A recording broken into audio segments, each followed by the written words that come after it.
आप सभी का स्वागत है फिर से मेरे YouTube चैनल एक प्रचेजफुल हिस्ट्री विद प्रीति। और आज हम करेंगे क्लास 12 की हिस्ट्री का चैप्टर जिसका नाम है एक साम्राज्य की राजधानी विजयनगर। इस चैप्टर में हम बहुत सारी चीज़ों के बारे में पढ़ेंगे जो कि विजयनगर से जुड़ी हुई है। इसको शुरू करने से पहले हम एक नाटक की बात करेंगे जिसका नाम था तेनालीरामा नाटक, जो कि शायद आपने देखा हो क्योंकि ये जो नाटक है छोटे बहुत चलता था। तेनालीरामा में कृष्णदेव राय नामक एक राजा था और जो कृष्णदेव जो राजा था वो विजयनगर पर शासन करता था। जी हाँ, तो यहाँ पे ये जो चैप्टर है इसमें हम उसी नाटक के विजयनगर के बारे में पढ़ने वाले हैं जिसको आपने कभी टेलीविजन पे देखा होगा। तो चलिए इसको शुरू करते हैं। सबसे पहले तो हम यहाँ पे आते कि हमने जैसे कि देखा कि इसका नाम तो विजयनगर है, तो हमने इसको हम्पी क्यों बोला? इसको हमने हम्पी इसलिए बोला क्योंकि यहाँ की जो लोकप्रिय जो देवी थी जिनका नाम था पंपा देवी, और उन देवी के ही नाम पर इसका जो नाम है वो हम्पी रखा गया। क्या रखा गया? हम्पी। अब ये आता है कि जो हम्पी की जो खोज है ये कॉलिन मैकेंजी ने की थी। किसने की थी? कॉलिन मैकेंजी ने की थी। और इन्होंने इसकी खोज करने के लिए क्या करा? सबसे पहले तो इतिहासकार स्रोत का सामना करा। इतिहासकार स्रोत जो कि हम पढ़ते आ रहे हैं कि हाँ वो वहाँ पे गए, उन्हें बहुत सारे भौतिक अवशेष मिले और उन्हें कई प्रकार के दस्तावेज मिले, कई प्रकार के ग्रंथ मिले। तो इन सब से इन्होंने क्या करा? इसके बारे में पता लगाने का प्रयास करा। अब हम यहाँ पे क्या देखेंगे कि इसकी जो स्थापना है विजयनगर की वो हरिहर और बुप्पा नामक दो भाइयों ने की थी और 1336 में की थी। ये जो हमारा विजयनगर था ये उस टाइम पे समकालीन चल रहा था। समकालीन का मतलब होता है कि एक साथ, कि अगर अभी एक स्कूल चल रहा है तो उसके साथ दूसरा भी स्कूल चल रहा होगा, उसमें भी पढ़ाई हो रही होगी। इसी तरीके से विजयनगर के समकालीन जो राज्य था वो था गजपति वंश। गजपति वंश मतलब कि उड़ीसा का एक वंश था। और उस टाइम पे जो हमारा विजयनगर है उसमें उर्वरता अच्छी थी, जिस कारण वहाँ पे खेती अच्छी हुई, मंदिर निर्माण हुए, भवन नगर निर्माण हो, व्यापार भी बहुत ही ज़्यादा अच्छा हुआ।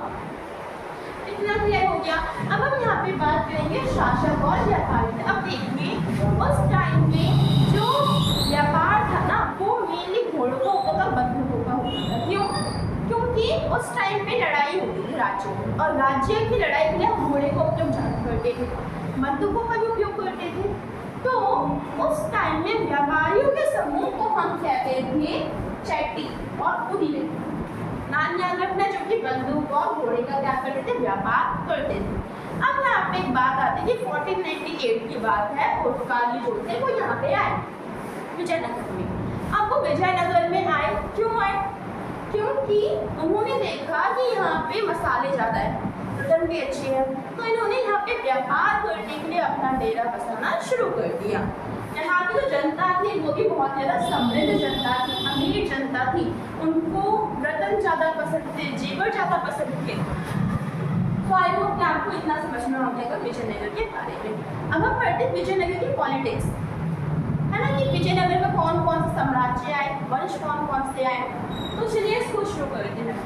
तो सबसे पहले तो ये जान लीजिए कि विजयनगर के जो राजा हुआ करते थे, विजयनगर में जो शासन किया करते थे उनको हम कहते थे राय उनको कहा जाता था। अब यहाँ पे सबसे पहले तो संगम वंश आया जो कि 1485 तक रहा। उसके बाद सलोक वंश आया जो कि 1485 से 1503 तक रहा। और उसके बाद है तुलुक वंश। जी हाँ, तुलुक वंश जो कि 1503 में आया। और इस तुलुक वंश के ही जो राजा थे उनका नाम था कृष्णदेव राय। बहुत ही ज़्यादा प्रभावशाली राजा थे उस टाइम के। इन्होंने बहुत सारे अच्छे काम करे थे, जैसे कि उड़ीसा और बीजापुर के जो राजा थे उनको हराया, उन्होंने अपने देश में शांति फैलाई, मंदिरों का निर्माण करा, और नगलपुरम, ये इम्पोर्टेंट है कि इन्होंने नगलपुरम जो राज्य है इसका भी निर्माण करा, उपनगर का निर्माण करा। इन्होंने यहाँ पे संरक्षण दिया, अच्छे से अच्छे फौज बनवाए, और इस प्रकार से उन्होंने यहाँ का विकास करा। जिसने कृष्णदेव राय, इनकी जो मृत्यु है 1529 में हो गई। इसके इसके बाद यहाँ पे अराबिदो वंश आया, अराबिदो वंश तुलु वंश के बाद आया, और ये जो आया था 1542 में आया। इससे पहले इनके जो बेटे थे इन्होंने यहाँ पे शासन करा। अभी जो अराबिदो है इनका जो शासन है ये पैनकुंटा से लेकर चंद्रगिरी तक फैला, इतना क्लियर हुआ। और अराबिदो वंश में ही जो हमारा विजयनगर है इसका पतन हो गया, इसका विध्वंस हो गया। अब हम यहाँ पे बात करेंगे इसका विध्वंस क्यों हुआ, क्या कारण थे। तो 1565 में राक्षसी तंगड़ी युद्ध हुआ जिस कारण इसका विध्वंस हो गया। यहाँ पे सुल्तानों से इनकी लड़ाई हुई जिस कारण क्या हुआ, इसका विध्वंस हो गया। कई प्रकार की धार्मिक विभिन्नता पाई गई जिस कारण से इसका पतन हो गया। मेन इम्पॉर्टेंट पॉइंट राम राय की नीति। राम राय उस टाइम का एक मंत्री था यहाँ का। तब जो राम राय है उसने क्या सोचा कि अब वो क्या करेगा, हाँ, उड़ीसा के सुल्तान, उड़ीसा के राजा और सुल्तान इन दोनों में लड़ाई करवाएगा आपस में। इसमें लड़ाई करवाएगा उड़ीसा के राजा में और सुल्तान में। लेकिन अब यहाँ पे उल्टा ही हो गया कि अब जो उड़ीसा है और जो सुल्तान है उन दोनों ने आकर विजयनगर पे ही क्या कर दिया, हमला कर दिया। और इसी हमले को हम क्या बोलते हैं, राक्षसी तांगड़ी युद्ध, जो कि 1565 में हुआ। अब जब ये युद्ध हुआ तो यहाँ की जितनी जो सेना थी वो आई और उन्होंने विजयनगर को लूटा, वहाँ पे छोटी चकारी हुई, विध्वंस हुआ बहुत जगह। उसके बाद ये समाप्त हो गया, इसका विध्वंस हो गया पूरा का पूरा। तो इतना समझ में आया। अब हम आते हैं आगे।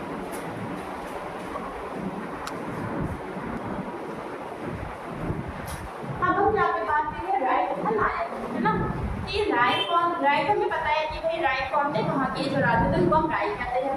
हम आते हैं नायक कौन हुआ करते हैं। तो नायक सेना के जो प्रमुख हुआ करते थे, जैसे कि सेनापति, उनको हम कहते हैं नायक, जिनका काम क्या था कि ऊपर नियंत्रण रखना, युद्ध करना, और इसी के साथ भ्रमणशील हुआ करते थे कि एक जगह से दूसरी जगह घूमने का इन्हें शौक था। अब हम बात करेंगे अमरनायक प्रणाली। अमरनायक जो प्रणाली है गत्ता प्रणाली के जैसी ही है। क्वेश्चन आता है कि अमरनायक प्रणाली कहाँ से ली गई, तो ये एकता प्रणाली से ली गई। अब ये इसमें होता क्या है कि जो सेना है उसका जो कमांडर होता है, सैनिक कमांडर, उसको हम कहते हैं अमरनायक। क्या बोलते हैं, अमरनायक। अब इसमें ये जो अमरनायक है ये पूरा सब करता है, कर इकट्ठा करता है, टैक्स इकट्ठा करता है। और उसमें से वो जो टैक्स है कुछ तो खुद रख लेता है, कुछ राज्य को दे देता है, और कुछ सुधार में भी लगा देता है कि अगर यहाँ पे प्रॉब्लम है तो उसके लिए इसने क्या किया, थोड़ा सा पैसा दे दिया। इसी को हम कहते हैं अमरनायक प्रणाली। आई होप कि आपको क्लियर हो गया होगा। अब हम बात करेंगे विजयनगर राजधानी तथा उसके परिप्रदेश। इसमें हम ये देखेंगे कि जो विजयनगर की जो राजधानी थी हम्पी या फिर खुद विजयनगर, ठीक है, तो इसकी विशेषताएं क्या क्या थी, इसको किन कारणों से इसको हमने क्या बना, एक राजधानी बना। सबसे पहला था जल संपदा। यहाँ की जो जल संपदा थी, जो जल का जो मैनेजमेंट था वो बहुत ज़्यादा अच्छे से किया गया। तो इसमें तुंगभद्रा नदी, हाँ, जो हमारा विजयनगर है ये तुंगभद्रा और कृष्ण नदी के बीच में पाया जाता है। तुंगभद्रा नदी उत्तर में बहती है। अब क्या हुआ, यहाँ पे ये जो तुंगभद्रा जो नदी है बहुत से ग्रेनाइट की पहाड़ियों से निकल कर आती है, ठीक है, और एक गढ़ढरनी बनाते हैं। क्या बनाते हैं, गढ़ढरनी। और इसमें आके बाद में कई सारे सहायक जो नदियाँ हैं, छोटी छोटी जो नदियाँ हैं वो मिल जाती हैं। इसका जो हम यूज़ है सिंचाई के लिए भी करते हैं, जल प्रबंधन के लिए भी करते हैं। तो ये हो गया हमारा तुंगभद्रा। अब आता है हौज। हौज धाराओं से मिलकर एक हौज का निर्माण होता है। यहाँ पे जो फेमस जो हौज था वो था हमारा पलमपुरम। जो पलमपुरम जो हौज था इसका जो यूज था ये सिंचाई के लिए किया जाता था और राजकीय केंद्र के लिए किया जाता था। पर बाद में हिरिया नहर, हिरिया नहर को जो पानी है वो तुंगभद्रा बांध से मिलता था। किससे मिलता था, तुंगभद्रा बांध से। हिरिया नहर का जो मेन जो काम था वो था कि धार्मिक स्थल और शहरी केंद्र को अलग करना। जैसे कि यहाँ पे धार्मिक है, यहाँ पे शहरी केंद्र है, तो दोनों के बीच नहर बहा कर दी, जिससे दोनों में डिफरेंस किया जा सकता था। तो आई होप कि आपको आपको इतना क्लियर हो गया होगा। अभी तो हमने यहाँ पे बात करी जल संपदा, अब हम यहाँ पे बात करेंगे किलेबंदी तथा सड़कें। अब हमें इसके बारे में जानकारी है वो हमें दूध ने दी, जिसका नाम था, जो कि फारस से आया था। और इस दूध में विजयनगर की जो किलेबंदी उसकी बहुत ज़्यादा तारीफ हुई। तो अब हम यही देखेंगे कि उसने अपनी तारीफों में क्या क्या लिखा। तो देखिए जो विजयनगर का जो किलेबंदी है वो कुछ इस तरीके से। सबसे पहले तो ये आयताकार है, ठीक है। यहाँ पे कृषि का क्षेत्र आता है, यहाँ पे आपका आएगा नगरीय केंद्र, और यहाँ पे आपका आएगा शहरी शासकीय केंद्र। अब आपको कुछ समझना कि यहाँ पे मैंने करा क्या है। किलेबंदी का मतलब होता है कि वो से किसी भी क्षेत्र को रक्षित करना। तो सबसे पहले तो कृषि को रक्षा दी जाती थी, उसके बाद अगली जो किलेबंदी से नगरों को, फिर शासन के केंद्र। अब यहाँ पे जो किलेबंदियाँ जो बनती थी वो जंगल, शहर, कृषि सबको घेरा करती थी।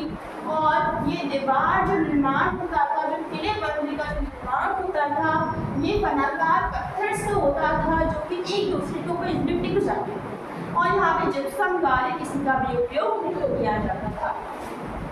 यहाँ पे मेन 3 वॉल्स पाई जाती, 1, 2, 3 मैंने यहाँ पे बताया है, जो कि कृषि, आवास और बगीचे को घेरती है। अब एक क्वेश्चन आता है कि हमने किलेबंदी के अंदर कृषि क्षेत्र को क्यों घेरा। बहुत ईजी है, ताकि इसकी जो रक्षा है वो हम कर सकें, शत्रु से इसकी रक्षा कर सकें और इसको किसी प्रकार की हानि ना हो। दूसरी किलेबंदी हम नगरीय केंद्र को संरक्षित करते थे शत्रु से। तीसरी किलेबंदी हम शासक के केंद्र को। अब यहाँ पे आते हैं इंडो इस्लामिक प्रणाली क्या है। तो जब प्रवेश द्वार पर मेहराब और गुंबद बने होते थे, प्रवेश द्वार पे दो चीजें बनी होती थी, मेहराब और गुंबद, और इसी को हम कहते हैं इंडो इस्लामिक प्रणाली। जो सड़कें हैं उनकी एक विशेषता और है कि सड़क के दोनों की दोनों साइड, एक साइड मंदिर हुआ करते थे तो दूसरी साइड बाजार हुआ करते थे। तो इतनी सी थी हमारी विजयनगर की विशेषताएं, राजधानी की विशेषताएं। अब हमारा जो नेक्स्ट टॉपिक है वो है शहरी केंद्र। विजयनगर की जो राजधानी है उसमें शहरी केंद्र भी आते थे। जैसे कि अभी हमें पता चला कि फारस के जो दोस्त थे जिनका नाम था अब्दुर्रज़्ज़ाक़, उन्होंने किलेबंदी की बहुत ज़्यादा प्रशंसा की। उसी तरीके से यहाँ के जो शहरी केंद्र है ये उत्तर से पूर्व तक फैले हुए थे। और ये यहाँ पे चीनी के जो मिट्टी के जो बर्तन है वो मिले गए, चीनी की मिट्टी के बर्तन। और यहाँ पे क्या हुआ, अन्य व्यापारी रियासी मुल्ला जो थे वो रहते थे। यहाँ पे कई प्रकार के पूजा स्थल मिले, यहाँ पे न केवल मंदिर मिले बल्कि और भी पूजा स्थल मिले। और यहाँ पे जलाशय मिले, तो वहाँ पे शक्ति केंद्रों में, और जो जलाशय है उससे हमें मेनली जो पानी है वो मिलता था। आज की वीडियो में इतना ही, मिलते हैं अगली वीडियो में।